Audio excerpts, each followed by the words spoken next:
Muito bem, muito boa tarde.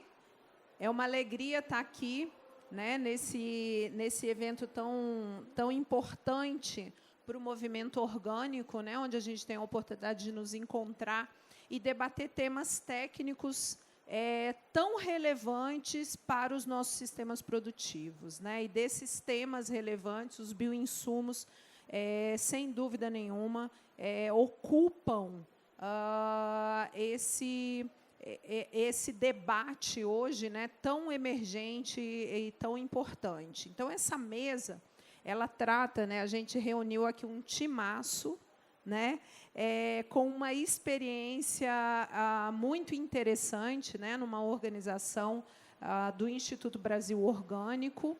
Eu sou pesquisadora da Embrapa Hortaliças, diretora da região centro-oeste do Instituto Brasil Orgânico, obrigada, e tenho a grata satisfação de moderar essa mesa, que vai contar um pouco sobre os bioinsumos, mas vai trazer os bioinsumos dentro de um contexto que as contribuições a partir dos princípios agroecológicos e das contribuições da produção orgânica para o tema dos bioinsumos. Então, aqui, a gente vai tratar de bioinsumos para além de bioinsumo produto. A gente vai tratar do tema dos bioinsumos dentro de um contexto, né, de manejo, dentro de um contexto cujas outras tecnologias estão também associadas ao tema dos bioinsumos, né? A gente tem discutido bastante sobre o que são esses bioinsumos, né? E hoje a gente tem pensado um pouco na lógica de que os bioinsumos eles são bens e serviços originados a partir, né, de organismos vivos que geram outros bens e serviços que estão relacionados aí em todo o processo de produção, né? Porque muitas vezes hoje ainda se usa muito o bioinsumo dentro de uma lógica de como se fosse sinônimo de biopesticida, sinônimo de controle biológico, não é isso? A gente escuta muito falar de bioinsumo dentro dessa lógica. Mas aqui a gente vai ver que o bioinsumo está associado para muito mais além do que simplesmente um produto. Então, a gente vai ver experiências de como os bioinsumos eles estão acontecendo. A gente vai ver como as contribuições, né, da pesquisa, por um lado, têm ajudado a gente a entender um pouco mais do complexo do sistema produtivo que está envolvido com os bioinsumos e falar, logicamente, já que é um debate muito atual, falar também de como está o estado da arte dos bioinsumos em relação aos aspectos legislativos, em relação aos aspectos normativos. Mas o que eu gostaria mesmo, para a gente poder começar, né, a nossa conversa aqui, colocar para vocês essa lógica, né? Os bioinsumos que a gente está falando aqui são os bioinsumos que estão dentro desse contexto mais amplo, né, da produção e trazer, principalmente, a contribuição da produção orgânica para os aspectos de inovação dos sistemas produtivos. Porque muitas vezes a gente escuta falar que a produção orgânica, o manejo de produção orgânica, às vezes leva não, é ficar resgatando coisa lá de trás. Né? Na verdade, a gente não está resgatando coisas lá de trás, nós estamos entendendo o processo, nós estamos inovando, e realmente a agricultura orgânica é um dos sistemas mais disruptivos e inovadores que a gente tem hoje, e está aqui uma amostra do que a gente está falando quando a gente fala de inovação na produção orgânica. Então, é isso que a gente vai mostrar para vocês. Eu gostaria de convidar, para a gente começar essa nossa conversa, né, a minha colega de Embrapa, né, Ieda Mendes, que tem aí um novo, né, que vai trazer aí uma novidade muito interessante para a gente, que seguramente vai contribuir muito para o entendimento dessas relações nos nossos sistemas produtivos. Então, Ieda, por favor, o tempo é seu. Fique à vontade. Tem outro aí. Tá? Fique à vontade. Obrigada, Mariane. Boa tarde, pessoal. Muito bom estar aqui com vocês. Obrigado pela presença de vocês, né? A feira está tão interessante, tão legal, e está todo mundo aqui. Então, muito obrigado pela presença de todos. Mariane falou, meu nome é Ieda Mendes, sou pesquisadora lá da Embrapa Cerrados, fica lá em Brasília, em Planaltina. E vou estar falando para vocês aqui de uma tecnologia que é um bebê, que está fazendo 3 anos agora, que nasceu e que o Brasil está sendo pioneiro mundialmente nela, que é a tecnologia de bioanálise de solo, que é uma maneira simples, mas muito eficiente da gente avaliar a saúde do solo. Mariana está falando em bioinsumo, né? Um solo saudável, gente, é a melhor coisa, o melhor bioinsumo que a gente tem na nossa lavoura. Vou mostrar isso aí para vocês. Bom, então, como eu falei, né, eu sou lá da Embrapa Cerrados, fica lá em Planaltina, lá em Brasília. Foi a unidade da Embrapa criada para desenvolver a agricultura no Cerrado. Não é um trabalho só meu, é um trabalho de uma equipe enorme. Está aqui todo mundo, aqui está o Lucas, que foi meu estagiário também, prestigiando a gente. Pessoal, o negócio é o seguinte, quando as pessoas olham para o solo, geralmente elas olham ali e pensam assim, argila, silt, areia, fósforo, potássio, cálcio, magnésio. Na escola, as crianças são ensinadas que o solo é abiótico, que o solo não tem vida, imagina. E aí, isso é muito doido, né? Porque a gente sabe que o solo abriga a maior biodiversidade do planeta Terra, a gente tem um verdadeiro universo paralelo embaixo dos nossos pés. A quantidade de espécies de fungos, bactérias, actinomicetos é impressionante. E todos esses micro-organismos, a fauna do solo que vive ali dentro, fazem com que o solo, na realidade, funcione como se fosse um super-organismo. Então, ao invés de pensar que o solo é só argila, silt, areia, não, ali a gente tem um super-organismo, o solo é vivo. E esse super-organismo pode adoecer. E hoje, por exemplo, a gente tem dados na nossa agricultura tradicional que mostram claramente para a gente que os solos saudáveis produzem 11 sacos a mais de soja por hectare que solos doentes ou em adoecimento. Imagina, só o fato do solo estar saudável já implica tudo isso aí, por exemplo, impacta tudo isso na produção de soja. E aí, o que é saúde do solo, né? O que a gente está falando de saúde do solo? Saúde do solo é um conceito recente, embora a gente faça agricultura há mais de 10 mil anos, é um conceito que surgiu da década de 80, e é um conceito que tem a ver com os aspectos de funcionamento químico, físico e biológico dos nossos solos. Mas uma coisa muito importante é que saúde do solo é muito mais do que simplesmente quilos de grãos por hectare, arroba de carne por hectare. Saúde do solo tem a ver, sim, com a capacidade do solo ser produtivo, como eu acabei de mostrar para vocês, né? Mas também, saúde do solo tem a ver com a capacidade de você ter um solo vivo na sua lavoura que consiga armazenar água, sequestrar carbono, fazer ciclagem de nutrientes, biorremediação de pesticidas, enfim.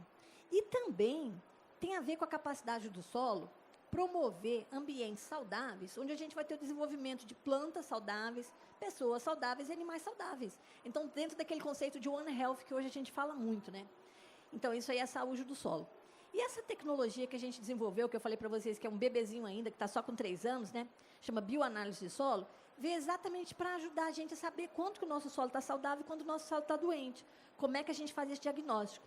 O Brasil está sendo pioneiro mundial nessa tecnologia, isso é super importante falar. Às vezes a gente pensa que o Brasil, né? O Brasil é super avançado, gente. Nós estamos fazendo coisa aqui que nenhum país do mundo faz. E o Brasil hoje tem a felicidade de ter, nas suas análises de rotina do solo, essas 2 enzimas, a beta-glicosidase e a arilsulfatase, que servem exatamente para a gente avaliar essa saúde do solo. Elas vieram preencher aquela lacuna que a gente tinha nas nossas análises de solo, né? Que era exatamente a ausência do componente biológico. Até julho de 2020, quando um agricultor mandava uma amostra de solo para o laboratório, ele só tinha como avaliar a parte de química e a parte física, e matéria orgânica. Matéria orgânica era a coisa mais próxima do vivo que a gente tinha nas nossas análises de solo. Mas isso aí agora, felizmente, mudou, né?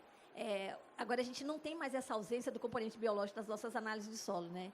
Então, agora a gente tem a bioanálise de solo. A gente sabe que quanto mais biologia, mais vida, mais saudável é o meu solo, quanto menos biologia, menos vida, mais adoecido é o meu solo.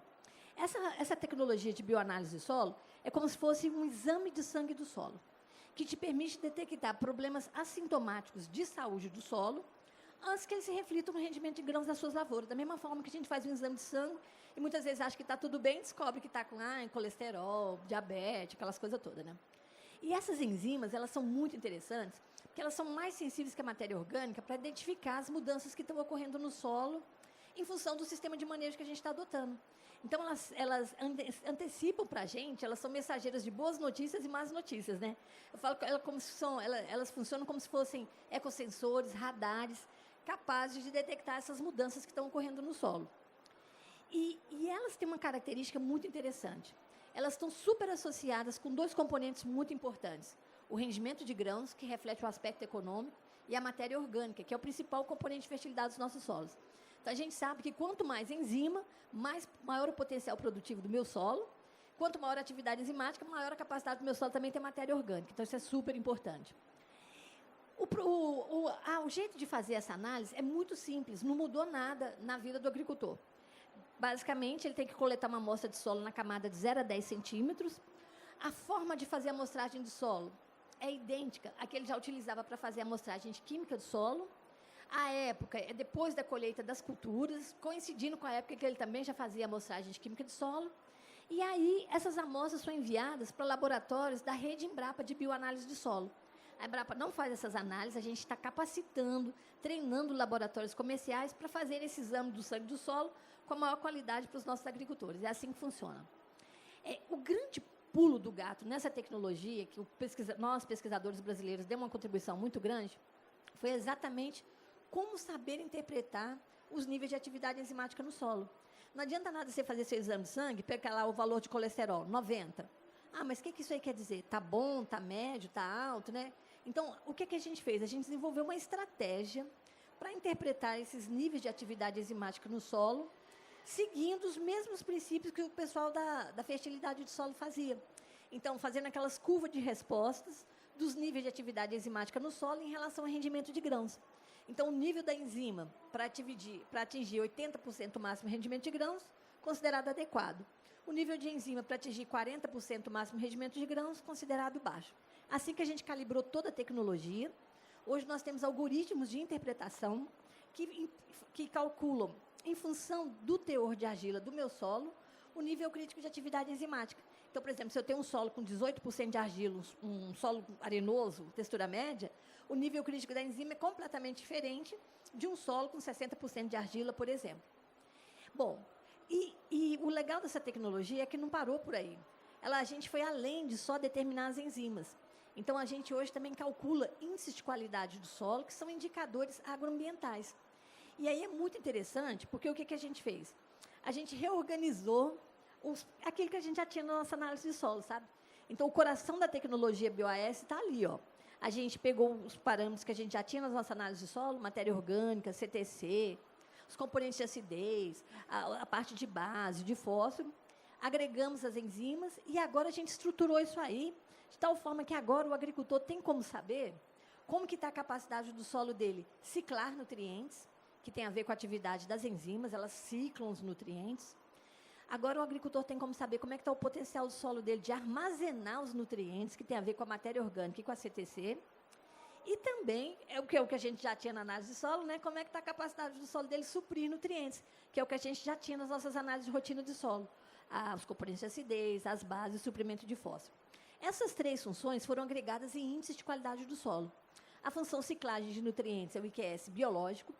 A combinação das funções armazenamento e suprimento é o IQS químico. Juntando as duas, a gente tem o IQS FertBio. Simples assim. Todas essas funções, todos esses índices variam de 0 até 1. Quanto mais próximo de 1, melhor. Quanto mais próximo de 0, pior. Tudo calibrado em relação ao rendimento de grãos e matéria orgânica. Então, você sabe, se você tem alta potencial, alta pontuação no índice de qualidade biológica, você tem um solo com alto potencial produtivo. E, para facilitar a vida das pessoas, a gente usou uma escala de cores, que vai do vermelho escuro para o verde escuro. Quanto mais próximo do vermelho, mais baixo o valor do parâmetro que a gente está olhando, né, do índice de qualidade. Quanto mais próximo do verde, mais alto. E, gente, único no mundo. Então, isso aí é uma tecnologia toda redondinha, 100% brasileira, DNA nacional, única no mundo. E o fato é que hoje o Brasil está transicionando, né? Está deixando de ter uma análise de solo, que era só daquele esquema ali, baseado totalmente no conceito mineralista, né? Só fósforo, potássio, cálcio, magnésio, pH, alumínio. E agora a gente tem uma análise de solo completamente diferenciada, uma análise de solo moderna, que tem uma visão que vai além do excesso e da falta de nutrientes. Agora você passa a ver como é que está a vida no seu solo. Então, aqui é a carinha do laudo da bioanálise, né? Então, é uma planilha Excel, Nas linhas, a gente tem os talhões da propriedade. Nas colunas, a gente tem os níveis de atividade enzimática, os índices de qualidade do solo, a pontuação das 3 funções, tudo coloridinho, né? Então, é assim que funciona. Como eu falei para vocês, né, a Embrapa não faz essas análises, a gente está capacitando os laboratórios comerciais para eles fazerem essas análises para todos os agricultores no Brasil. Então, o processo de credenciamento dos laboratórios nessa rede Embrapa de bioanálise do solo é muito simples. A Embrapa lança convites públicos, os laboratórios se apresentam, a gente chama o pessoal lá na Embrapa. Antes da pandemia, a gente fazia essa capacitação presencial. Durante a pandemia, treinamos mais de 80 laboratórios online. Hoje, a gente já tem uma rede Embrapa de bioanálise de solo com mais de 20 laboratórios fazendo essas análises para todo o agricultor no Brasil inteiro. E o legal é o seguinte, todos esses laboratórios que foram capacitados pela Embrapa, só eles têm acesso a essa plataforma web aqui, que é um módulo de interpretação da qualidade do solo, o MIQS. Então, como é que funciona? O laboratório comercial faz a análise de atividade enzimática, né, a bioanálise de solo, coloca os dados nessa plataforma, a plataforma interpreta e, ao mesmo tempo, calcula os índices de qualidade do solo. Tudo automático, né? Atualmente, essa tecnologia está calibrada, a palavra-chave aqui é calibração, né? Está calibrada para as áreas de culturas anuais, tanto no bioma Cerrado como no Paraná, nos estados do sul do Brasil. Até o final do ano que vem, a gente já quer ter ela calibrada para cana, café, pastagens, eucalipto. Mas o fato é que, se você tem dados de outras áreas, né, se você, por exemplo, está plantando, sei lá, dendê ou macadâmia e quer saber como é que está a saúde do seu solo, você também pode colocar os dados nos laboratórios da rede Embrapa, só que eles vão ser interpretados com os algoritmos que estão otimizados para as áreas de culturas anuais, né? Então, assim, não é o ideal ainda, mas já dá boas indicações, tá bom?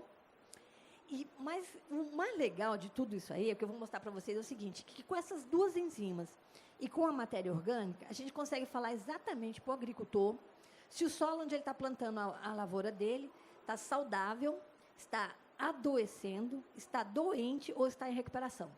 É basicamente, gente, uma questão de combinar a pontuação dos índices das funções armazenamento e ciclagem de nutrientes. Então, quando esses 2 índices pontuam no alto, solo saudável.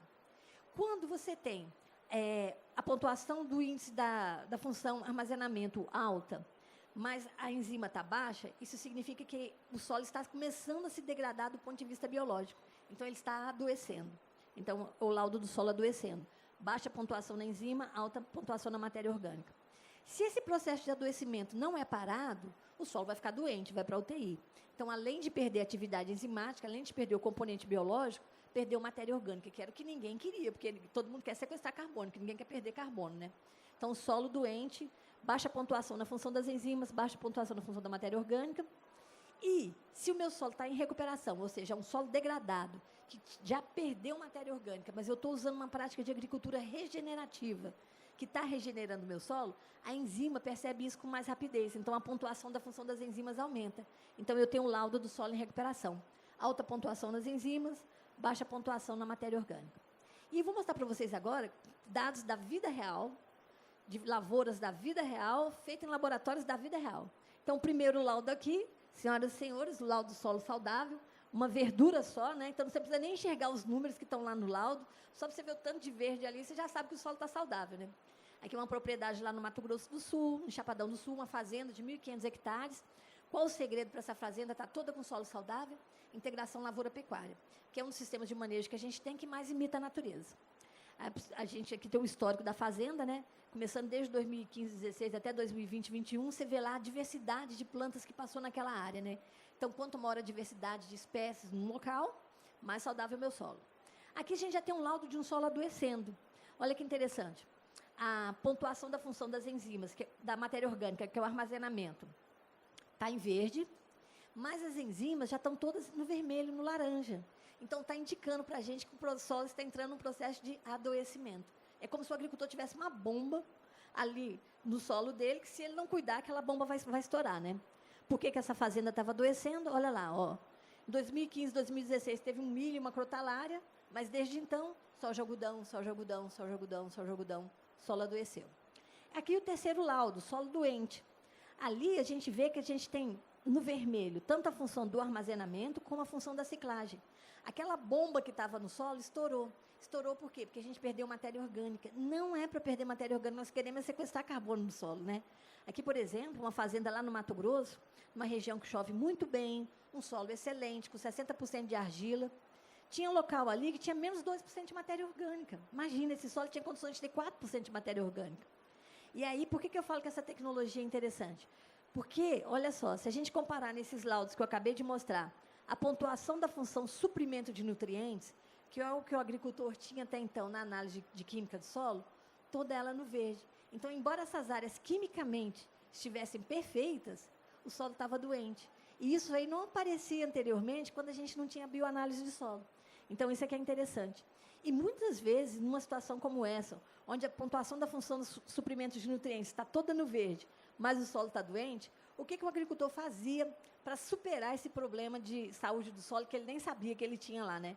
Colocava mais adubo, mais pesticida, ou seja, o remédio certo para a doença errada.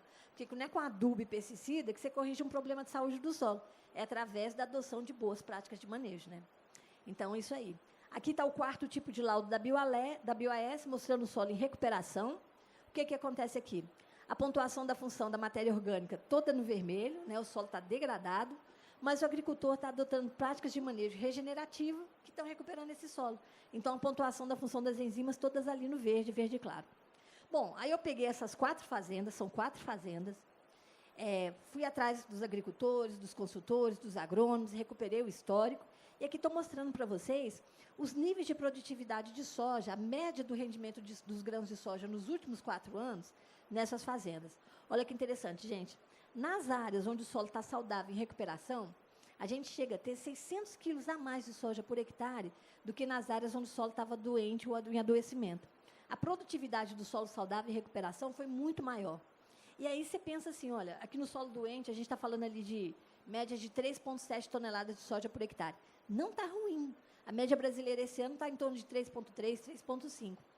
Mas o fato é que se esse solo tivesse saudável, ele poderia estar produzindo não 3,7, ele poderia estar produzindo 4,3, 4,4. E aí, quando a gente pega a quantidade de adubo utilizado nessas áreas, a quantidade de P2O5, de K2O, e aí verifica ali, a gente vê que é praticamente a mesma quantidade de adubo. Ou seja, se eu estou produzindo mais grãos de soja usando a mesma quantidade de adubo, eu estou tendo uma maior eficiência na utilização desse adubo. Então, o solo saudável é muito mais eficiente, né, na utilização de nutrientes do que o solo doente. Mais produtivo e mais eficiente. E o que a gente quer ter no Brasil são lavouras produtivas e solo saudável. A gente não quer ter lavoura produtiva e solo doente, né? Então, essa é a nossa mensagem.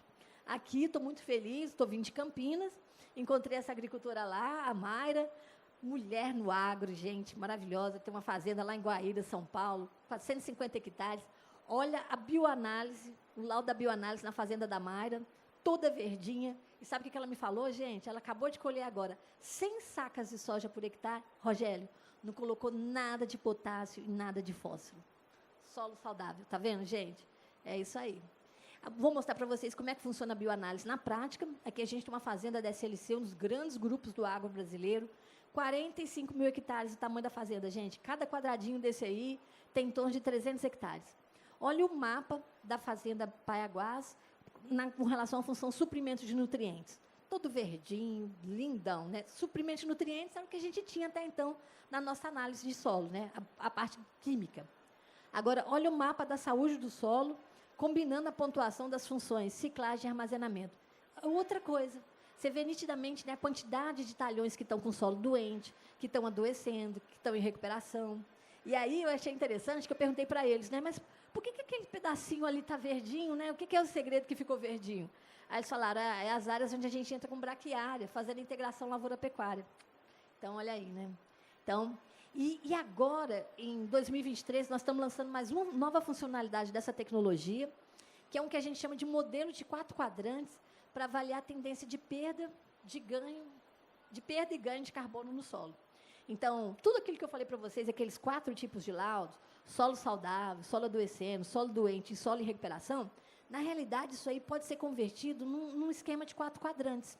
Então, no quadrante 1, onde eu tenho solo saudável, eu tenho alta pontuação nas enzimas e alta pontuação na matéria orgânica. No quadrante 2, solo adoecendo, já baixa a enzima, né? Então, perde a atividade enzimática, mas a matéria orgânica continua alta. O quadrante 3, solo doente, perde a enzima, perde matéria orgânica. E o quadrante 4, solo em recuperação, onde a enzima aumenta primeiro, indicando que o meu solo está se recuperando, mas a matéria orgânica ainda continua baixa, né? Então, olha, funciona assim, ó, tá vendo? O quadrante 1, alta enzima, alta matéria orgânica, o solo começa a adoecer, a enzima baixa, a matéria orgânica ainda permanece alta. Se esse processo de adoecimento não é parado, o solo fica doente, fica com baixa enzima, baixa matéria orgânica, solo doente. Se a gente recupera o solo doente, a enzima aumenta primeiro, né? A matéria orgânica permanece baixa. E se você continua recuperando o seu solo, ele vai virar saudável. Então, é assim que funciona, esse modelo de 4 quadrantes. É uma coisa tão simples, gente. Imagina, com 2 enzimas, um carbono orgânico, uma análise que hoje está custando R$180, você conseguir falar para o agricultor que o solo dele está doente, saudável, adoecendo, em recuperação, e que isso aí tem um impacto direto no aspecto econômico, de rendimento de grãos, né? A gente acabou de publicar esse trabalho numa revista aí, Top. O chinês lá, que é o editor da revista, né, escreveu para a gente assim, olha, eu tive uma dificuldade tão grande de arranjar revisor para dar parecer nesse trabalho, e agora eu sei por quê. Porque ele é tão simples, e a ideia é tão clara, que as pessoas tinham medo de dar parecer. Gente, está vendo? Então, não precisa complicar, né? E a gente mostrando claramente, né, que avaliar a saúde do solo não precisa ser uma coisa complexa, complicada, simples, né? Esse é o lema do nosso trabalho. E aqui, ó, tá aí, ó, mostrando para vocês, ó, laudos de fazenda de solo saudável. Quando começa a ficar doente, vai perdendo a pontuação nas enzimas. Se esse processo de adoecimento continua, o laudo da bioanálise fica todo vermelhinho, coisa horrorosa. Se o solo começa a se recuperar, a gente já vê a pontuação da matéria orgânica vermelha ainda, mas a enzima no verde. Em todos esses laudos, eu fiz questão de destacar para vocês a pontuação da função suprimento, né? Corrigir o solo quimicamente é tranquilo, né? O difícil é você manter ele vivo e saudável, né? Então, mostrando aí, através da evolução dos laudos da bioanálise. E aí vocês devem estar pensando, nossa, mas isso aqui é um encontro de uma feira de orgânicos, né? A Mariane falou aqui que nós vamos falar de bioinsumo. Cadê o orgânico nessa palestra? Só tem convencional, né? Bom, estamos com um colega nosso lá em Brasília, também trabalhando nas áreas de orgânicos. Só para mostrar para vocês alguns dados de atividade enzimática em áreas de cultivos orgânicos e convencionais, lá de Brasília, aqui no caso uma cidade lá chamada Brasilândia. Olha que legal, gente. A gente comparou áreas de cultivo orgânico com áreas de mata e com áreas de cultivo convencional de hortaliças, de HF. E aí, olha só, aqui mostrando os níveis de atividade de beta-glicosidase. Observa que nas áreas de cultivo orgânico a gente tem muito mais atividade enzimática que nas áreas de cultivo convencional. E quando eu comparo esses níveis de atividade enzimática nessas áreas de HF, tanto orgânico como convencional, com as primeiras tabelinhas que a gente desenvolveu para atividade enzimática nas áreas de cerrado, a gente vê que os níveis de beta-glicosidase são até compatíveis com os que a gente acha nas áreas de cultivos de grãos sob cultivo convencional. Mas olha quando a gente pega, por exemplo, a sulfatase, que é a nossa outra enzima, né, que é do ciclo do enxofre. Olha, as áreas de cultivo orgânico, muito mais atividade da sulfatase do que as áreas de cultivo convencional, inclusive do que as áreas de cerrado. Mas o interessante é que, se a gente comparar os níveis que a gente acha nas áreas de orgânicos, 600, 400, são muito maiores do que os que a gente obtém nas nossas áreas de cultivos de grãos convencionais. Então, assim, mostrando que não dá para a gente usar a régua que a gente usa nas áreas de cultivos de grãos para as áreas de cultivo orgânico. O cultivo orgânico é completamente distinto, né? E aí, então, a gente tem o nosso colega, o Roberto Guimarães Carneiro, um colega nosso da Emater, que está fazendo agora a tese dele de doutorado lá na UNB, que está trabalhando exatamente no sentido de tentar calibrar essa tecnologia também para as áreas de HF, lá no Distrito Federal, né? O Roberto está fazendo um trabalho incrível, fez um levantamento já em 53 propriedades orgânicas e convencionais, mais de 90 pontos de amostragens, né? Aqui distribuído em todo o Distrito Federal. Esse quadradinho aqui é o DF, viu, gente? Fica lá dentro do Goiás, esse quadradinho é o DF, os pontos de amostragem.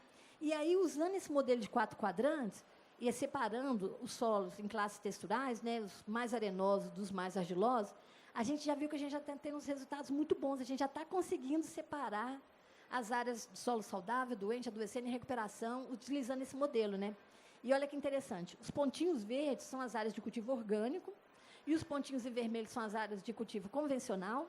E o que a gente observa? De uma maneira geral, as áreas convencionais estão concentradas aqui nos quadrantes de solo saudável e em recuperação. E as áreas, não, que eu falei, as áreas orgânicas, né, estão concentradas no solo saudável, no solo de recuperação, e as áreas de solo doente estão concentradas aqui, de solo convencional, né, estão concentradas no quadrante doente e adoecendo. Embora também que a gente tenha algumas propriedades orgânicas nesses locais. Mas isso é que é legal, não é porque é orgânico que é todo mundo bom, né? Então, agora a pessoa começa a saber onde que ela está localizada, né? Onde é que eu estou? Eu estou no saudável, estou no adoecendo, estou no doente, estou na recuperação, né? Então, é isso aí que a gente está mostrando. Com relação ainda também às áreas de orgânico e convencional, nós temos a colega Ana Badui, do Instituto Kairos, né, que está querendo fazer um trabalho aí com a gente também nas áreas de orgânicos, visando essa questão toda do fornecimento de merenda escolar, né, no Paraná, em São Paulo. Vou postar aí na Ana. Já temos uma outra professora lá em Pelotas também trabalhando com hortaliças no Rio Grande do Sul. Então, estamos avançando. Devagarzinho, a gente vai avançando. O fato é, gente, que hoje o nosso agricultor, independentemente se ele é orgânico, convencional, ele só é remunerado pela quantidade de grãos, de hortaliças que ele produz na propriedade dele. Ninguém está pagando o agricultor se ele está fazendo uma agricultura que sequestra carbono, que armazena água, que faz birremediação de pesticida. E a gente quer mudar isso aí. A gente quer ter, no século XXI, uma agricultura moderna, multifuncional, que seja reconhecida não só para produzir comida, mas também produzindo comida e preservando o meio ambiente e principalmente, prestando serviço ambiental. E a gente quer remunerar o agricultor, fazer pagamento de serviço ambiental. E para fazer pagamento de serviço ambiental, a gente precisa de métricas, né? Como é que eu separo o agricultor que faz um manejo que favorece a saúde do solo do agricultor que faz um manejo que está adoecendo o solo? Então, hoje, com a bioanálise, finalmente a gente tem essas métricas, a gente realmente agora pode separar essas propriedades. Então, é isso que a gente vê para o século XXI, uma agricultura moderna, não só reconhecida mundialmente para produzir comida, mas para produzir comida prestando serviço ambiental. E aqui, com esse trabalho que a gente está fazendo, a gente está montando uma coisa única no mundo também. A gente está fazendo o banco de dados de saúde dos solos brasileiros, né? Hoje a gente está em torno aí de 20 mil amostras. E aí, o que a gente está observando, gente? Hoje, o Brasil tem, pelo menos com base nessas 20 mil primeiras amostras que entraram no nosso banco de dados, 67% dos nossos solos estão na condição saudável em recuperação, em torno de 27% estão adoecendo, e, gente, incrivelmente, só 3% estão na condição de solo doente. Então, assim, eu acredito que esses dados aí, claro que a gente não quer ter só 67% dos solos saudáveis em recuperação, a gente quer ter 100%, né? Mas, de qualquer forma, gente, isso aí já credencia o Brasil para ser um embaixador mundial da saúde do solo, né? A gente realmente tem tudo aqui para fazer uma agricultura tropical muito diferenciada do que vem sendo feito por aí. E esse trabalho também a gente pode ser feito a nível de Estado. A gente está fazendo gerando esses dados também a nível de Estado, e aqui saem informações muito interessantes. Porque hoje, por exemplo, a nossa fronteira agrícola está indo ali para o Matopiba, né? E olha só que interessante, o mapa da saúde do solo, por exemplo, no Piauí. Das 683 amostras que já entraram do Piauí no banco de dados, 95% estão solo adoecendo. Completamente diferente do que a gente vê no Brasil. Olha o Maranhão, a outra área de fronteira agrícola, quase 50% do solo adoecendo. Mato Grosso, que é um dos grandes estados do Acre, 30% do solo adoecendo. Então, a gente agora, isso aí é muito importante, porque agora a gente pode fazer políticas públicas direcionadas especificamente para esses estados, né? Então, de repente, onde é que o Ministério da Agricultura tem mais atuar com mais ênfase? Então, na fronteira agrícola, lá no Matopiba. Então, vamos lá. E eu falo, gente, que isso aí, a gente ter esse tipo de informação hoje é uma grande oportunidade para a gente. Eu sou uma pessoa muito otimista, vocês já repararam, né? Meu negócio é olhar para frente. Então, assim, por que é uma oportunidade para a gente? Porque hoje o Brasil é o único país que sabe fazer esse diagnóstico com propriedade e principalmente, nós sabemos como recuperar solos adoecidos. Então, a gente tem uma plantinha aqui no Brasil chamada braquiária, uma gramínea, que, olha, gente, assim, nessas grandes áreas assim, né, Rogério? A planta faz milagres. É uma gramínea com raízes muito profundas, é um excelente bioinsumo. A gente só pensa que bioinsumo é coisa que a gente, né, prepara em meio de cultura e tal. E a gente esquece que as plantas são bioinsumos fantásticos. As plantas que fazem a conexão do céu com a terra, né? A fotossíntese modulando tudo que acontece no solo. E essa planta braquiária tem feito realmente assim, serviços incríveis. É a melhor vacina para o solo doente que a gente fala. Além da braquiária, hoje nós temos na nossa agricultura também, e muito utilizado nas áreas de cultivos orgânicos, os mixes de plantas de cobertura, que também é uma coisa fantástica, gente. Um bando de plantas diferentes aí, tudo junto, tentando imitar a natureza, porque imitar a natureza é o segredo para a gente ter solo saudável, né? Bom, para saber mais dessa tecnologia, a gente tem o site da tecnologia, o site da BioAS. Nós estamos com um curso gratuito na plataforma Enagro. É só você digitar curso Saúde do Solo, Tecnologia BioAS. Você pode ir lá na Enagro, se inscrever, recebe certificado. Então, vale a pena. E aí eu queria dizer, gente, o seguinte, que o sonho pode ser louco, mas o sonhador tem que ser lúcido, né?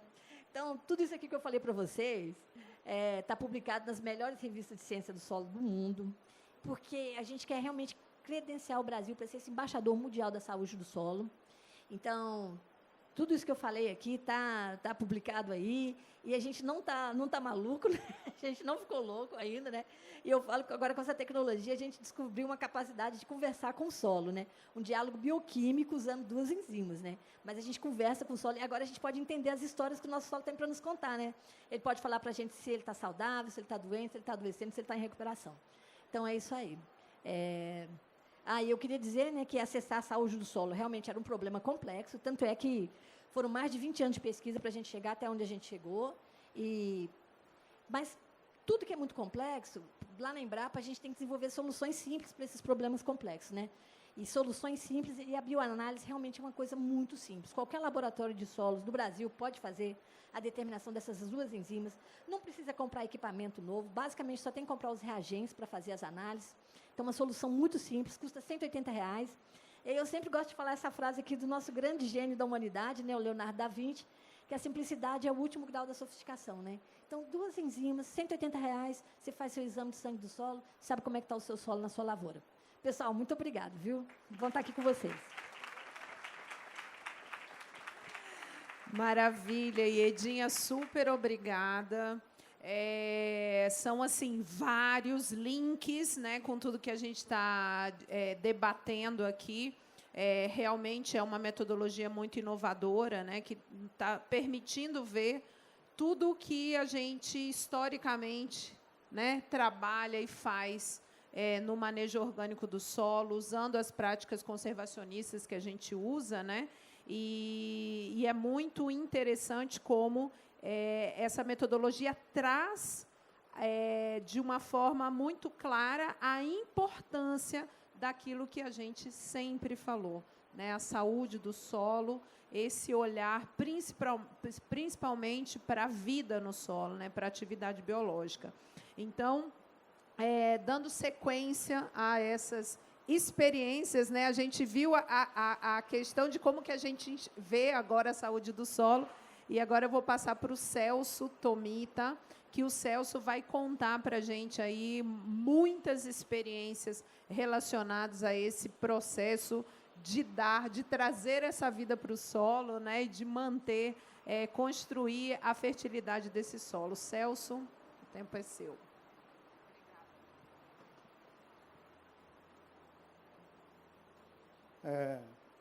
Boa tarde a todos.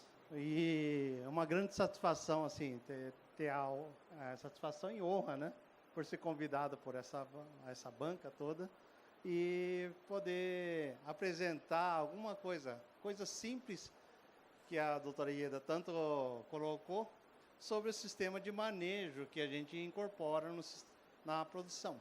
E relembrar vários, né, anos e anos de, por exemplo, Bioferda aqui, também na linha dos produção orgânica. Nós fomos, era estagiário na época que estava começando a fazer o Bioferda aqui, né? Era algumas mesinhas assim que a gente começou e hoje estamos nessa estrutura toda, é fantástico. Bom, a gente vai falar sobre bioinsumos no sistema de produção. Coloquei TMT Cisbio AgroPack, que é um sistema de bioativação da parte agrícola e que a gente faz o tamponamento ou a ativação do sistema. Parece extremamente contraditório, porque uma hora você está tamponando, outra hora você está ativando. Qual é essa função? Bom, é um trabalho que a gente maneja o meio ambiente, a gente entra com interação sobre o meio ambiente, conservando e manejando ela. E nessa conservação, a gente utiliza a microbiologia, o bioma daquele sistema, para que desenvolva o seu sistema e que ela entenda nesse sistema de produção agroecológica. Ela começou com a agricultura orgânica, onde a gente começou a trabalhar vários tipos de caudas, biofertilizantes, os bocaches da vida, como chama? Ticoje, baiodo, entre outros ali, no sistema da agricultura natural, onde a gente começou a parte de produção para o quê? Recuperação e dar saúde à terra. E o pessoal fazia grandes desafios, nossos professores faziam um grande desafio. Eu acho que o Queiroz aqui, que está junto com a gente, passou por essas situações, né? Ah, mas o que você faz na agricultura orgânica é pequeno demais, como que você vai escalar isso? Então, de tanto ouvir com calo no ouvido, e com os professores da Universidade de Brasília, com os professores da Universidade de Lavras, a gente ouviu muito disso, e a gente falou, vamos dar escalada nisso. Então, hoje eu atendo 1,5 milhão de hectares, mais ou menos, em relação à produção de grãos. Em termos de hortaliça, são mais ou menos 50 mil hectares de áreas que a gente está atendendo e que a gente desenvolve todos esses princípios aqui de melhorar a parte física do solo, melhorar a parte química do solo e introduzir uma biologia ativa naquele sistema, tamponando os problemas de doença e ativando os sistemas de solubilização, disponibilização, quelatação, fazendo a dinâmica nutricional nesse sistema das plantas. Cadê? Ah, passou.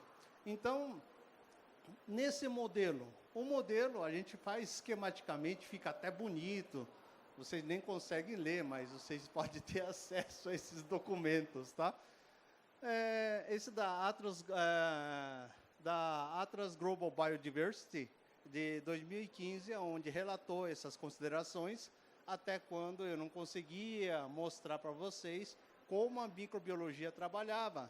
E como a doutora Ieda também mostrou, quando você vai para um sistema muito convencional, a utilização dos defensivos, o uso de insumos químicos no sistema, você vai, eu falo assim, acomodando demais o sistema radicular, tal qual nesse esquema do meio aqui, vocês podem ver que o sistema radicular está com volume menor.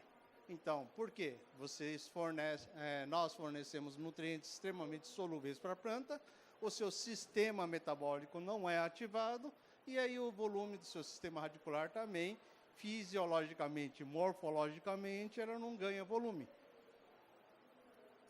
Quando a gente maneja o seu sistema com mais introdução de matéria orgânica no sistema, ganho de carbono, ganho de alimento para a atividade biológica.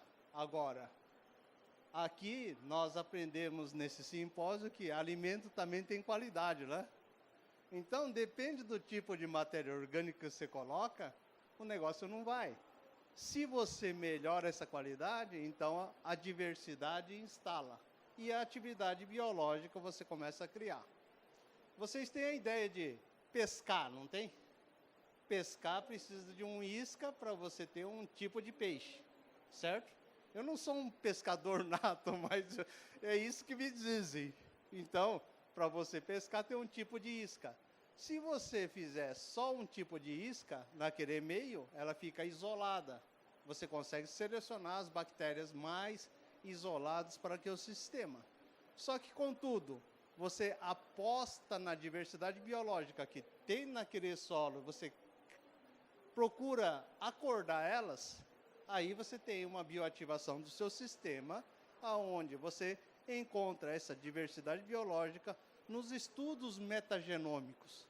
Pode ver que vocês têm uma comunidade biológica, né? Todos esses pontinhos aqui são grupos de fungos, e esses grupos de fungos interagem no seu sistema metabólico de uma forma que a sua interação, as funções redundantes presentes nesse sistema, ela é extremamente intensa. Quando vocês veem o sistema convencional, a interação é rala, não tem aquela intensidade de interação nesse sistema. Então, o que nós vamos estudar? O que nós estamos fazendo a campo? Fazendo tudo isso daqui, ó. O sistema de produção, ela é de movimento, como o tema da agricultura orgânica aqui, de movimentos que estão falando, tá certo que é de comunidade, mas aqui eu chamo de fitness, Plant Fitness System. Aí vai falar, Celso Tomita inventou de novo o nome. Não, não fui eu, não. Tá? Vai procurar na primeira publicação aqui que apareceu, em 2023, 23 ou 22? Foram 22. Então, vieram as primeiras publicações, e não vem falar que fui eu de novo. Mas que tudo isso a gente já vinha falando desde a época de quem? Estudar os sistemas trofobióticos, né? Do Chaboçu, do Coburn, do Albert, né? Então, a gente tem trabalhado tudo isso, só que agora com mais detalhes, implementando esse sistema, detalhando mais. E o que esse metabolismo de atividade biológica tem promovido? Tem promovido a melhora físico-química do solo, parte física lá, pH do solo, CTC, pH, granulação, as formações de matéria orgânica no solo, entre outros, toda a parte física. Aí, como ela é dinâmica e de alta atividade, ela tem que envolver a parte química. Ela pode solubilizar, como transportar nutrientes. E assim como, por outro lado, ela pode quelatar. Então, todos esses sistemas, ela acontece simultaneamente. A gente aprende qual? Que só a solubilização de nutrientes, disponibilização no meio, e os nutrientes passam de um meio mais passivamente pelo tecido e entra no sistema vascular. Só que não é bem assim. A gente vê outras formas, aonde no sistema agroflorestal representa muito bem essa característica desse ambiente. E vocês veem que tem outros estudos ali com grandes interações do seu sistema radicular. A doutora Ieda falou do braquiária, é fantástico. Agora bota uma árvore lá, por que não? No sistema, né? Sistema ILP mais floresta e todo outro mais. E a agricultura agroecológica que nós tantos fazemos, também incorporamos árvore nesse sistema e interagimos. O que não havia ciência, hoje tem ciência. Gente, aqui ó, vocês estão vendo cacau em sistemas agroflorestais, cacau sozinho, café em mistura com em ambientes agroflorestais. Qual a diversidade biológica que eles se instalam? Como se constrói toda essa diversidade nesse sistema? As interações são fantásticas, micorrização, né? Todos os conceitos de micorrização, diferentes espécies de micorriza, ecto, endo, todos presentes lá. E aonde que a gente chega hoje? Chegamos num elemento que há 30 anos atrás eu tentava falar para a academia e o pessoal da academia não acreditava. Rizofagia. Está aí apresentado. Se fosse Celso Tomita, de novo, não é possível, né? E é só crítica de novo, mas está aí os elementos aí para vocês verem o que uma bactéria vai lá buscar aquele nutriente ali, entra pelo tecido da planta e faz o quê? Revezamento, alguns, outros transporta aquele nutriente até aquele tecido e alguns nadam pelo floema, outros nadam pelo xilema e outros vão até a semente. Então, nós temos esse diferencial. Por isso, por que não trabalhar essa diversidade biológica, né? Hoje, como parte da agricultura orgânica. E nisso, como que a gente trabalha? Vamos pegar a planta que é mais complicado. Tá certo, vamos falar que é soja que é mais complicado. Mas não, temos tomate aí, ó. E a gente, como fala, viaja na maionese, né? Viaja na maionese como? A gente trabalha, por exemplo, com orquídea. E muita gente falava assim, ó, aquele cultura de tecido, daquela orquídea lá, saía uma bactéria, está contaminado. Outra bactéria que saía lá, joga fora explant, porque está contaminado. E todos nós esquecíamos que isso daí era endofítico. E trabalhando o tomate, como usamos o bioinsumos? Olha a quantidade de bioinsumos que nós podemos trabalhar, tanto a nível de solo, tanto a nível boa, como pré, né? Como pré-plantio, formando aquela estrutura de biomassa e interagindo nesse sistema. A aplicação de adubações verdes que a gente está falando, preparar aquele solo, formando a tornando saudável para que receba, hospede aquela planta naquele sistema. E trabalhar a parte nutricional. A parte nutricional é só química? Não. Surgiu aí os remineralizadores, os pós de rocha, de diferentes origens, diferentes constituições, com grandes quantidades de nutrientes. Só que só ela é um cimento no solo. Então, leve a atividade biológica sobre a rocha, ela tem grande interferência. E em cima disso, como é lavoura de tomate, vocês têm vários tipos de doença. E para vários tipos de doença, vocês podem selecionar. Dr. Wagner Bertial teve uma seleção de 500 espécies aí de bactérias. Eu mesmo, na Universidade de Brasília, selecionei mais de 5.000 espécies de bactérias para fazer controle biológico de várias doenças. Até que um dia, o que a gente fez? Chutou o pau do barraco. Por quê? Não tinha jeito, você queria isolar, levar a formação daqueles bacilos, vamos usar bacilos, Amiloidoquefácea, licheniformes subtilis, né, metilotróficos, Ariabatá, entre outros aí, querendo isolar. Mas o que acontece?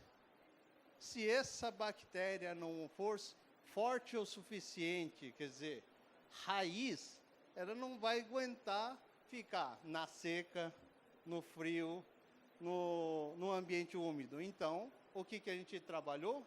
A atividade biológica em conjunto. Trabalhamos a interação para trabalhar o quê? O conjunto da atividade. Muita gente não fala, uma andorinha não faz verão, duas faz. Agora, milhões ela faz também? Não é bem verão, se não for no verão não vai acontecer isso. Então, o ambiente interfere no seu processo para multiplicação. E isso tudo vocês têm aqui, ó. O tempo é curto, mas vamos ver. Você tem vários elementos aí para vocês trabalharem e fazerem a multiplicação. E as nossas multiplicações, a gente estava conversando, né? E nessa conversa surgiu assim, posso fazer essa multiplicação dessas bactérias numa caixa d'água? Sim. Então, os bioinsumos, vocês podem fazer, conquanto que você tenha critérios e processos para fazer direitinho, sem que não tenha contaminação. Então, o nosso produto nossos produtos podem ser melhores do que qualquer fábrica de cerveja. O melhor do mundo. Nós somos tão bom quanto eles, tá certo? Por isso que a gente tem vários elementos de defesa. Por exemplo, fungos, Bovéria, Metarrhizium, entre outros, que a gente trabalha nesse sistema e que são efetivos no controle de pragas e doenças, né? Se falar em tricoderma, para controle de doenças nesse sistema. Então, hoje é isso. E graças à ajuda da doutora Ieda, nós temos estudos de ariosulfatase, beta-glucosidase nessa área. Essa daqui é da Fazenda Vargem Dourada, lá em Brasília, né, do Zé Mário, aonde faz todo estudo. Quer dizer, nós precisamos analisar aquela questão do solo, de atividade, quer dizer, qualificar o solo. Todos esses estudos que a doutora Ieda falou é necessário. E introduzimos a atividade biológica. E cada vez que a gente introduz a atividade biológica, olha a diferença que começa a vir trazendo. A gente tem de 2023 agora, né? Tem de 21 e 22 e 23. Agora que a gente está chegando com esses números. Desculpa aí, ainda não está liberado. A gente está crescendo com esse índice de qualidade do solo e rastreando tudo que acontece no solo para ver como que vai melhorando, se vai melhorando a qualidade produtiva desse sistema. E introduzimos.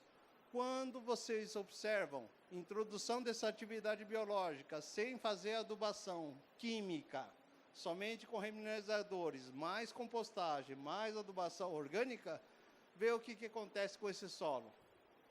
O teor da matéria orgânica vai subindo sozinho. Quer dizer, você está fazendo o manejo para que isso ganhe performance. Então, ganha-se por exemplo, do vermelho já passamos para o laranjado. Do laranjado já passamos por laranja mais clara. Quer dizer, ela está ficando cada vez melhor nesse sistema. E se você vê a quantidade de fósforo, não foi colocado fósforo. Como que o fósforo fica mais disponível, ficando verde naquela situação? Quer dizer, isso daqui é na agricultura de precisão. Quando você faz a análise por observação no campo, a gente conseguiu estabelecer uma performance da atividade biológica trazendo a disponibilização do fósforo nesse sistema, tá? E isso integrado tanto, né, na criação de gado, na produção de hortaliças, sendo aplicado com os processos de compostagem nesse sistema, trabalhando a matéria orgânica para o sistema de produção, tá? Pode ser, assim, várias formas, compostagem na linha sólida, compostagem na linha de leiras e laminares, no compostagem na forma líquida, são vários tipos, anaeróbicos, aeróbicos, que a gente fala numa grande constituição. Diferentes subprodutos, trabalhando para o controle de doenças do solo, quer dizer, vocês vão ver na parte de baixo, né? E o manejo da matéria orgânica por o plantio de adubações verdes no seu sistema. Então, diferentes tipos. Você tem braquiária, você tem crotarária, leguminosas, tem compósitas, entre outras, diferentes espécies que nós incorporamos ao sistema para a recuperação. Isso daqui é o alimento da atividade biológica. Esse alimento que consegue promover o quê? Um tanto de biofábrica. Se vocês quiserem, pode escolher qualquer uma aqui que a gente pode desenvolver. Mas, de fato, qual que é o mais fácil? Se você não conseguir nem limpar o esterco, né, o resíduo de chorume de suínos, ou um esgoto, se você não consegue nem trabalhar e transformar esse solo zero de Escherichia coli, zero de salmonela, então você não está sabendo fazer a bioativação do sistema. Quer dizer, não está sabendo fazer um biofertilizante dos orgânicos aí simples, né, nesse sistema.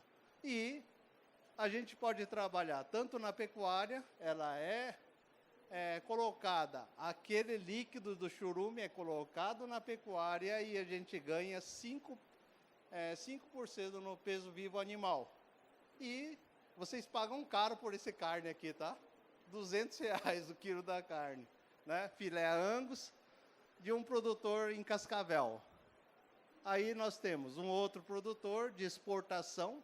Como é de exportação, é todo rastreado, então dentro das boas práticas agrícolas, e que você vê, entra numa fazenda como essa, vocês não tem cheiro nenhum, todo quelatado, todo complexado, e você não tem mosca nesses confinamentos. O legal é, por exemplo, na região de Nepomuceno, tem uma granja lá terrível, do maior produtor de ovos do Brasil, e o problema era o quê? Eu conseguia coletar quilo de mosca por dia numa armadilha.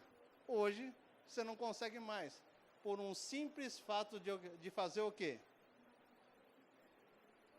Por um simples fato de a gente colocar os micro-organismos no pneu do caminhão. O caminhão anda na granja toda e o micro-organismo ela espalha pela granja toda e você consegue controlar essas doenças, vamos dizer, a presença das moscas e a presença do cheiro, né? Do cheiro desagradável que você tem no sistema.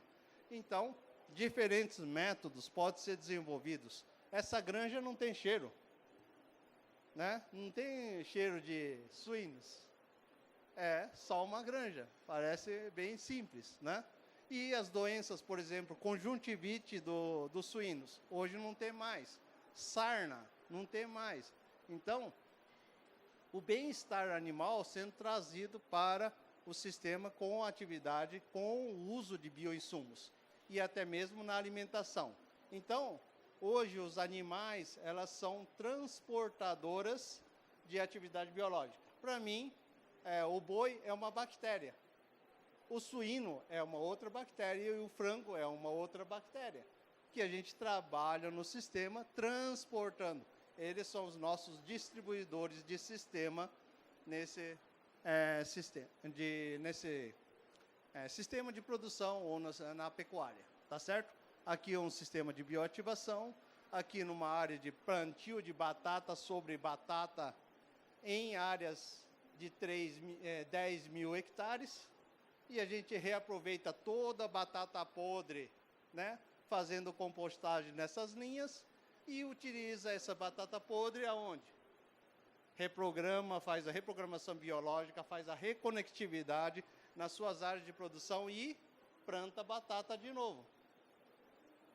Então, não tem problema de você fazer isso, salvo a gente aprende nas universidades, claro, né? Não pode plantar batata em anos seguidos, precisa esperar 5 anos, 6 anos para recuperar aquela terra.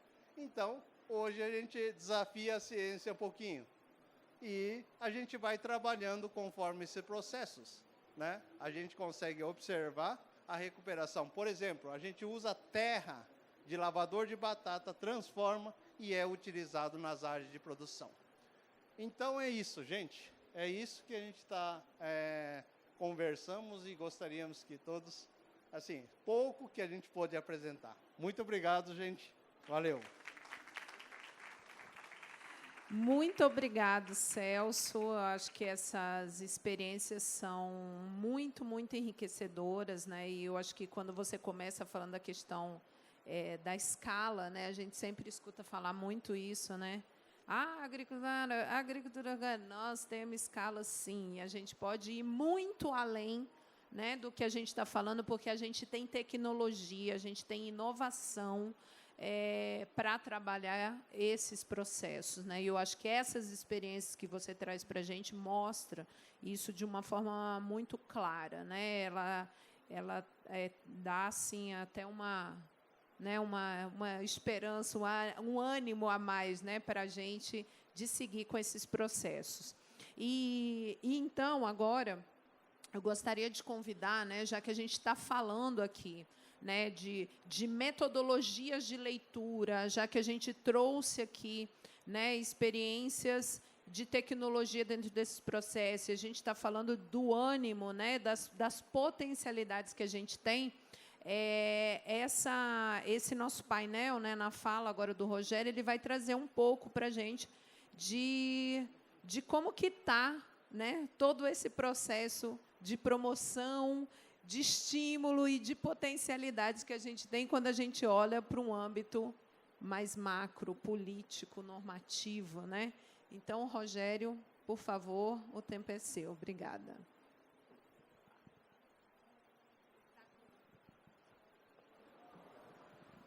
Boa tarde a todas e todos. Vou sair um pouco, a gente estava num contexto muito técnico, né, do quanto é importante essa questão dos bioinsumos, e é muito interessante a gente recordar, né, na origem do movimento, e a gente tem aqui algumas pessoas que estão na origem desse movimento orgânico, né, há muitos anos nessa estrada. Acabou de entrar mais um aqui, o Joey, que conheci estudante da UNB, e está aí agora como um grande produtor de produtos orgânicos e desenvolvendo tecnologias. E esse é um ponto importante. Boa parte das tecnologias que a gente hoje está vendo aí de uma forma mais generalizada foram desenvolvidas por produtores. As pessoas não tinham o apoio. Hoje a gente tem aqui o privilégio de ter 2 representantes da Embrapa, mas a gente não tinha isso no passado. Eu lembro sempre, gosto de lembrar o Oscar, que era também da Associação dos Agrônomos, da nossa mesma diretoria da associação nos anos 80, quando nós fomos eleitos, né, para a diretoria e escolhemos a agricultura alternativa como a nossa pauta prioritária. Quando nós fomos candidatar para a reeleição, a Embrapa, o CPAC, botou 3 ônibus para levar pesquisadores para votar contra a gente. O CNPH, que você trabalha, botou 2 ônibus para votar contra a gente, porque dizia que era uma vergonha para a agronomia que a Associação dos Agrônomos defendesse a anticiência. Uma agricultura que já estava totalmente demonstrada que era uma agricultura ultrapassada, porque nós tínhamos tecnologias modernas. Então, a gente vê isso, há 40 anos atrás, era desse jeito que o pessoal encarava essas coisas que o Celso mostrou aqui, usando em propriedades de milhares de hectares. E o pessoal dizia que isso não tinha sentido, isso era anticiência. E, na realidade, a gente estava dizendo, nós estamos falando da agricultura do futuro, porque essa agricultura baseada em insumos não renováveis, totalmente desconectada com essa questão da vida do solo, a agricultura considera todos os outros organismos como inimigos, porque o processo era assim, eu tenho que eliminar aquilo que está trazendo as doenças, que faz as doenças. E, na realidade, nós precisamos ter o equilíbrio, porque a saúde está no equilíbrio. Como o Celso falou, quando eu vou trabalhar com um produto isolado, o risco é enorme, porque qualquer coisinha é uma contaminação, desequilibra tudo. Agora, quando eu trabalho com uma comunidade equilibrada, no meio dessa comunidade tem um monte de organismos que isoladamente a gente chama de patogênicos. Mas esses organismos patogênicos nada mais são do que organismos fundamentais para o ciclo da natureza. Porque se não tiver organismo decompositor, já pensou se todas as frutas, todas as folhas, todos os galhos, tudo que morresse não fosse decomposto, nós não poderíamos viver mais nesse planeta. Então, a decomposição é uma coisa natural importantíssima para o processo. Então, a grande questão é como é que eu consigo... Por que as florestas são exuberantes? Porque elas têm essas comunidades todas ativas e de forma equilibrada. Só que na hora que a gente entra com a atividade humana, a gente tem uma tendência enorme a desequilibrar tudo, porque nós queremos selecionar o que nós queremos tirar dali. E a gente queria que... E aí entra uma lógica que é importante a gente entender, que quando a gente passou da agricultura tradicionalmente biológica até o final do século XIX e entrou na agroquímica, a gente passou a encarar junto como a gente vinha com a visão da inspiração também do século XIX da Revolução Industrial. E a gente quis fazer da agricultura um processo industrial, em que entra a matéria-prima por um lado e sai o produto que eu quero do outro lado. E a gente desconsidera que uma fábrica, se eu fechar uma fábrica hoje e reabrir daqui a um ano, ela está ali do mesmo jeito, mas na natureza não é assim, porque as coisas acontecem, tem uma porção de outros fatores que estão fora do nosso controle. Então, essa mudança de visão é fundamental quando a gente fala da questão dos bioinsumos. A Mariane comentou aqui no começo, um dos primeiros grandes desafios nossos é entender que quando a gente está falando de bioinsumo, a gente não está falando só de produto.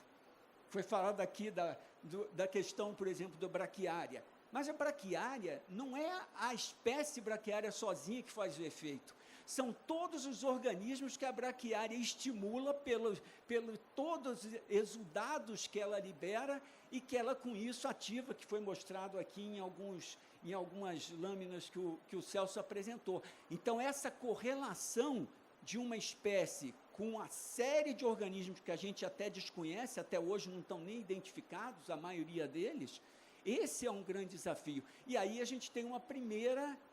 Se a gente pensa de forma sensata, uma primeira questão. Se uma espécie tem uma série de exudados que liberam e que estimulam determinados organismos, se eu também tenho uma monocultura, eu vou tender a ter só micro-organismos que são ligados àqueles exudados que aquela espécie libera. E se eu começo a ter uma diversidade de espécies, eu vou ter uma diversidade ainda maior de exudados e vou ter uma diversidade ainda maior de micro-organismos. Então, a biota do solo está totalmente ligada a essa questão do que está em cima. Por isso que o sistema agroflorestal tem outra capacidade de regeneração, porque eu estou colocando ali uma diversidade de espécies que vão estar liberando uma diversidade de exudados e vão estar, com isso, permitindo que eu tenha uma diversidade biológica muito maior. Então, esse, para nós, é uma primeira grande questão a ser colocada, porque hoje as tecnologias que a agricultura orgânica veio desenvolvendo ao longo desse tempo começaram a ser vistas por produtores convencionais que antes criticavam, passaram a entender, espera aí, como é que esse pessoal está fazendo? O Joey lembra nosso começo das feirinhas da Ágil lá em Brasília, quando um produtor chegava com meia dúzia de tomates, que o Celso citou aqui, era uma festa geral, porque produzir tomate orgânico era como se fosse assim, tomate, moranguinho e batata eram 3 dos desafios para dizer, esse produtor orgânico chegou num... Como é que consegue? Hoje o Joey produz tomate o ano inteiro, produz tomate com coisa, coloca no mercado e nós temos isso, moranguinho para todo lado, produzindo morango orgânico. Essas tecnologias foram trabalhadas e foram mostrando que era possível, que não era uma coisa utópica, não era uma coisa de bicho grilo, não era uma coisa de doido, como você colocou ali. Então, na realidade, se provou. E os produtores convencionais começaram a usar. Hoje, sem dúvida nenhuma, acho que a maior parte dos clientes do Celso Tomita não são orgânicos, são produtores convencionais, e que passaram a ver que aquela tecnologia que antes ele usava para a agricultura orgânica dá certo, funciona, é mais econômica. E, além disso, juntou com uma outra questão, a falência do pacote tecnológico da agroquímica, porque começou a ter limite, porque quando eu começo a controlar a praga, matando, entrando só com veneno e matando, eu, ao mesmo tempo, estou desequilibrando cada vez mais o sistema, e a gente passou a ter mais pragas. Alguns agentes que apareciam no sistema, mas que não causavam dano econômico, passaram a causar. Todo mundo sabia que na soja, se você entrar com controle químico da lagarta, o percevejo vai virar problema econômico. Se você não faz o controle químico da lagarta, o percevejo não chegava no nível de dano econômico. Então, a gente começou a desequilibrar cada vez mais. É a mesma coisa que acontece na medicina. Hoje a gente vê dificilmente pessoas idosas que não têm que ter aquelas caixinhas com um monte de comprimido, porque ele começa a ter que tomar um remédio para compensar os danos causados pelo outro remédio. Então, ele toma um remédio para o coração, depois tem que tomar um para se curar isso, outro para aquilo, e você vai entrando nessa lógica maluca. E aconteceu a mesma coisa na agricultura chamada moderna da Revolução Verde.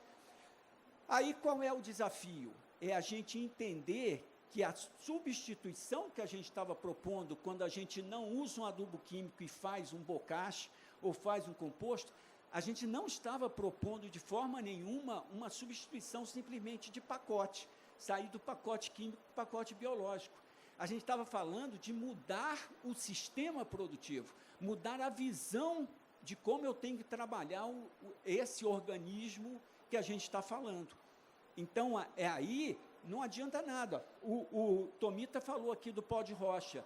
Um agricultor convencional, que faz uma agricultura padronizada de adubo químico, agrotóxico, entrar com pó de rocha, ele vai dizer, estou gastando dinheiro à toa, estou jogando dinheiro fora.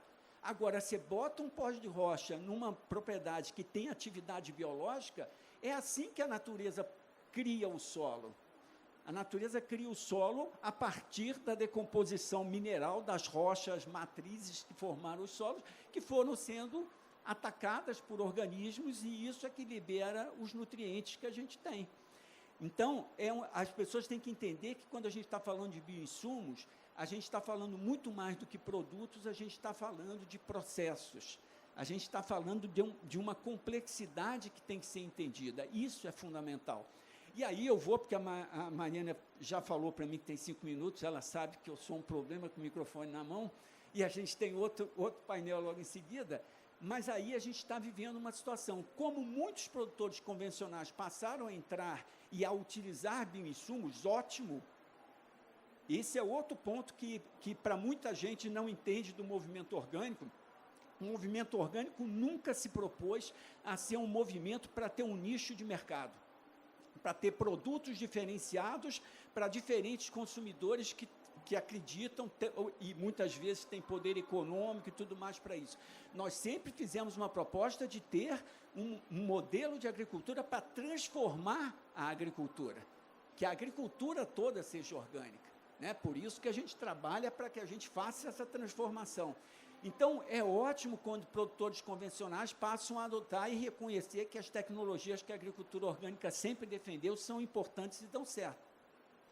Só que a gente tem que tomar um cuidado para que isso não se transforme só também numa questão de mercado. E aí seria só a lógica de produtos. Então, a gente tem que entender que nós vivemos num mundo político. A agricultura, como sempre, domina a política desde o Brasil colônia, né? A gente não pode esquecer que a proclamação da República foi uma ação ruralista por conta da libertação dos escravos. Eles tinham avisado ao imperador, não liberta os escravos, não faz coisa, porque nós vamos te derrubar.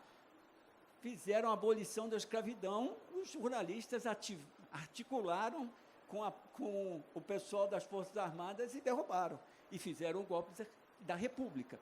Mas, na realidade, foi uma articulação do movimento agrícola, das elites da agricultura. Então, a agricultura tem muita força, e aí a gente tem um embate político muito grande de que a agricultura que a gente tem, como a Bela Gil colocou aqui antes, por que a gente tem isenção de imposto para agrotóxico?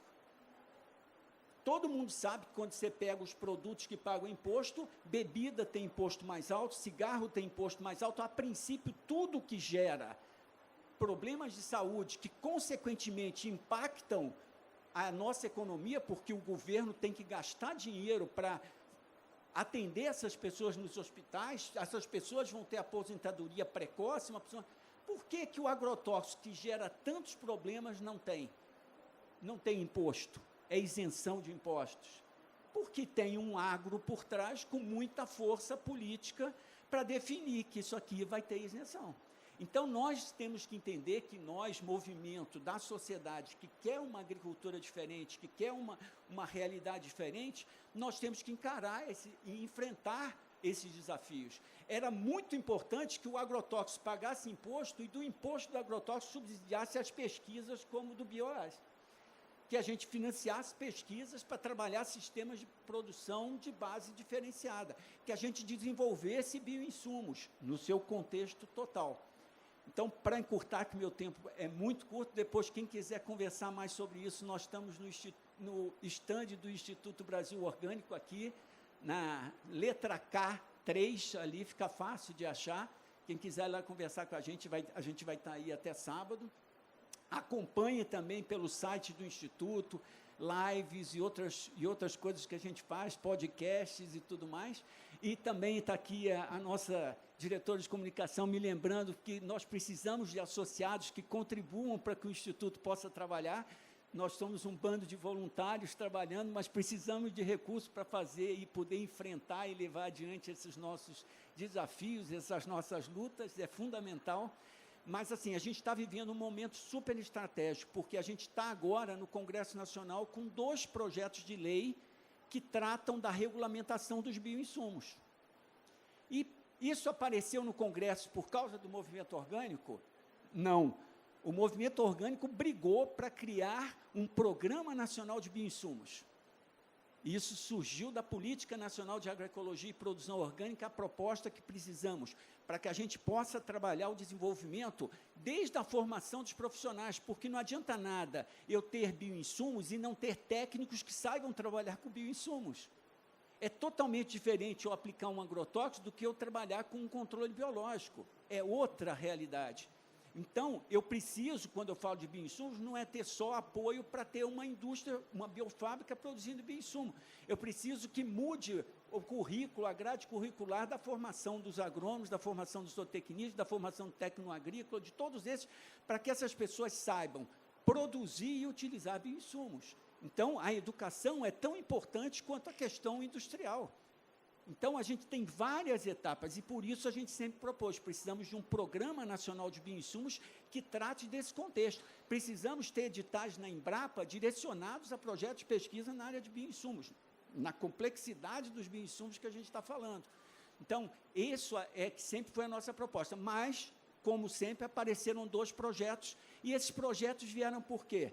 Pelos produtores convencionais que passaram a fazer a produção on-farm dos bioinsumos, a produção própria de bioinsumos, e empresas de agrotóxicos e também de produtos biológicos já registrados, dizendo, não, espera aí, tem que continuar comprando da indústria, vocês não podem produzir seus bioinsumos. E aí vem e começa a entrar com a ação na justiça, dizendo que ele está ilegal pela lei de agrotóxicos. Aí esses caras falam, a solução nossa é a gente criar uma lei que diga que o bioinsumo pode ser para produção própria. Esse foi o motivo de surgir o projeto. Só que os projetos começam a colocar aquela coisa, começou, aparece de tudo. Então, muito pouca gente tem paciência de ler um projeto de lei e entender todas as implicações que estão ali dentro. E isso é um dos trabalhos que o Instituto Brasil Orgânico faz. É entender o que está por trás e como estão sendo travadas essas lutas, e a gente fica lá em Brasília que nem malucos, indo nos gabinetes, brigar com isso, discutir com os assessores, levantar argumentação técnica, fazer parecer. Esse fim de semana inteiro passei fazendo um novo parecer para o último relatório do relator de um projeto de lei 3668 que está no Senado. E assim, a gente fica tentando ver como é que a gente melhora esse texto para que ele, de fato, possa ajudar o setor e não prejudicar. O primeiro projeto que apareceu, o 658, que foi da Câmara, ele dizia que, a partir daquela lei, todas as produções de bioinsumo pelos produtores tinham que ser feito em biofábricas com equipamentos de aço inox, como uma das fotos que o Tomita mostrou.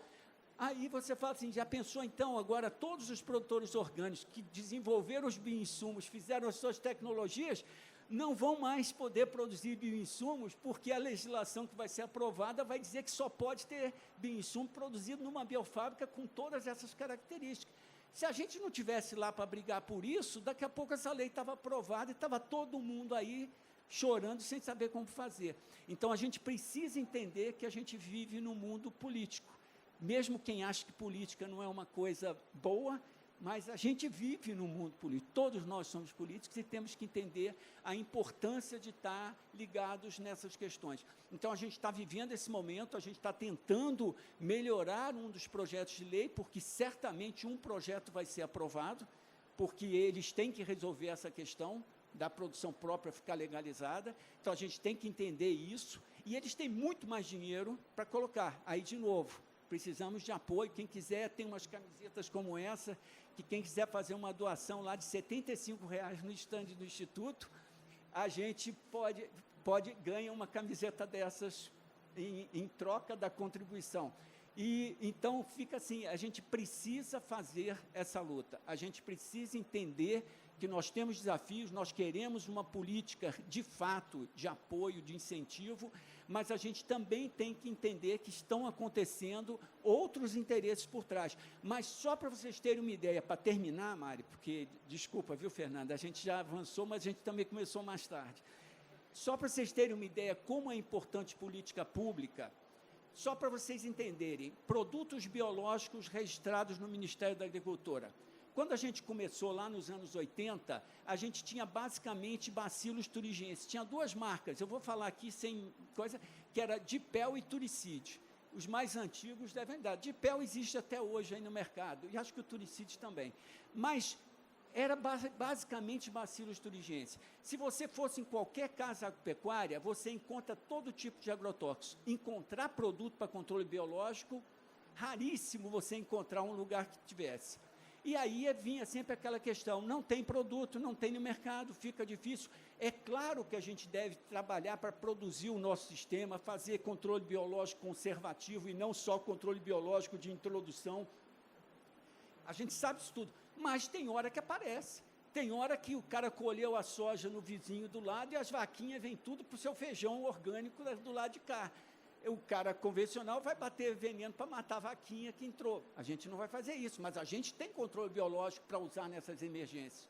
Então, é importante ter os processos, as práticas, mas também é importante ter produtos, porque você tem situações em que você precisa. Tem momentos que o produtor não tem como dar tempo de produzir aquilo que apareceu de uma hora para outra. Então, só para vocês terem uma ideia, nós começamos a bater nisso, precisamos aumentar o registro de produtos biológicos. Aí começamos nesse processo. Fizemos um café da manhã, graças ao Joey, que marcou uma agenda, conseguimos no Palácio do Planalto, fizemos um café da manhã orgânico para o presidente Lula. Aí falamos, precisamos de uma política para isso e tal. Aí ele pegou o ministro, na época, da chefe lá da Secretaria-Geral da Presidência, o Gilberto Carvalho.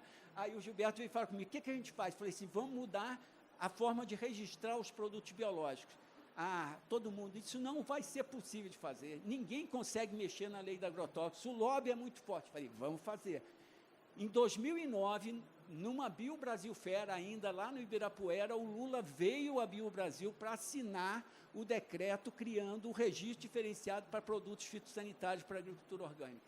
Só para vocês terem uma ideia, até 2009, nós tínhamos 11 produtos biológicos registrados no Ministério da Agricultura.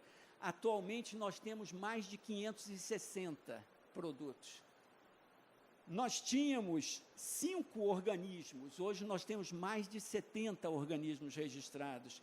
Nós tínhamos 45 alvos biológicos que conseguiam, hoje nós temos mais de 140.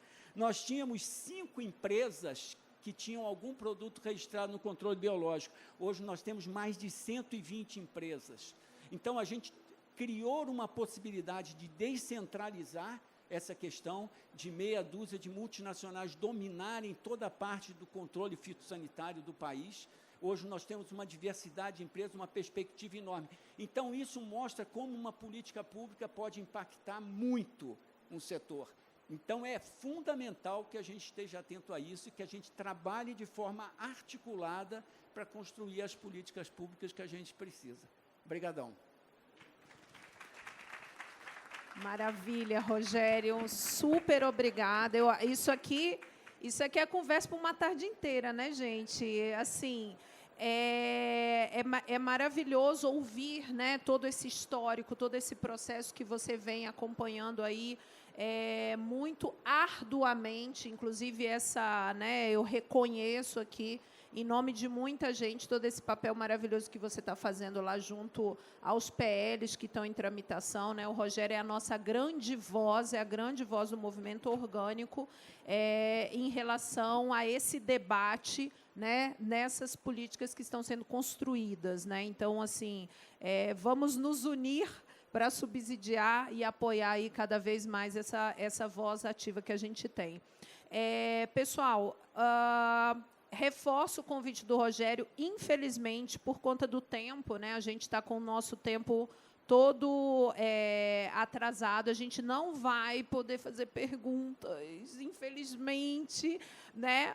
Nenhuma, Santi, o povo já está aqui, ó. E então, assim, infelizmente, a gente não vai poder fazer perguntas, mas vamos atender lá no estande do Instituto Brasil Orgânico. Então, por favor, né, tanto o Tomita quanto a Ieda, Rogério, a gente vai estar lá.